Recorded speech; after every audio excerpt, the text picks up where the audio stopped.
चमचों का प्रधानमंत्री का उम्मीदवार पप्पू को देखिए, शादी इसीलिए नहीं किया कि शादी कर लेंगे तो बंधन में हो जाएंगे, इससे फ्री रहेगा। देख रहे हैं सैकड़ों ऐसा काम करता है, रोज यही धंधा इसका।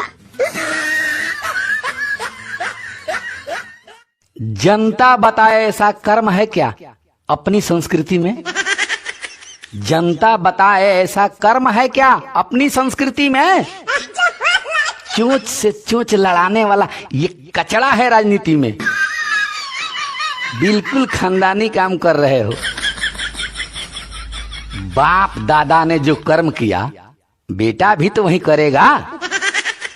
बाप दादा ने जो कर्म किया बेटा भी तो वही करेगा।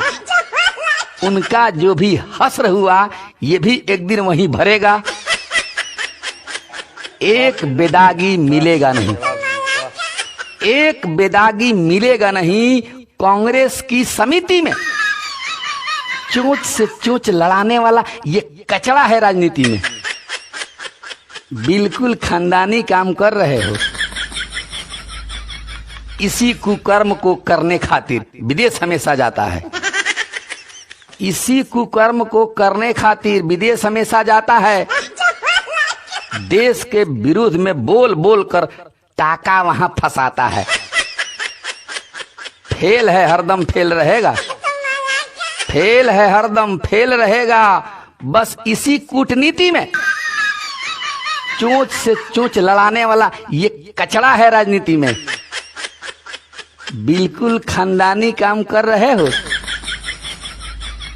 भाई बहन के रिश्ते को भी कलंकित किया कश्मीर में। भाई बहन के रिश्ते को भी कलंकित किया कश्मीर में। गंदी पसीना प्रवाहित रहता हरदम इसके शरीर में। दाग लगाने वाला है ये, दाग लगाने वाला है ये हिंदुस्तान की रीति में। चोंच से चोंच लड़ाने वाला ये कचड़ा है राजनीति में। बिल्कुल खानदानी काम कर रहे हो। चमचे इसे प्रमोट कर रहे इस घटिया इंसान को। चमचे इसे प्रमोट कर रहे इस घटिया इंसान को। अपवित्र तो कर रहे हैं बाबा साहेब की संविधान को। बची खुची भी इज्जत को, बची खुची भी इज्जत को मिला दिया अब मिट्टी में। चोंच से चोंच लड़ाने वाला ये कचड़ा है राजनीति में। बिल्कुल खानदानी काम कर रहे हो। जनता बताए ऐसा कर्म है क्या अपनी संस्कृति में? चोंच से चोंच लड़ाने वाला ये कचड़ा है राजनीति में। बिल्कुल खानदानी काम कर रहे हो।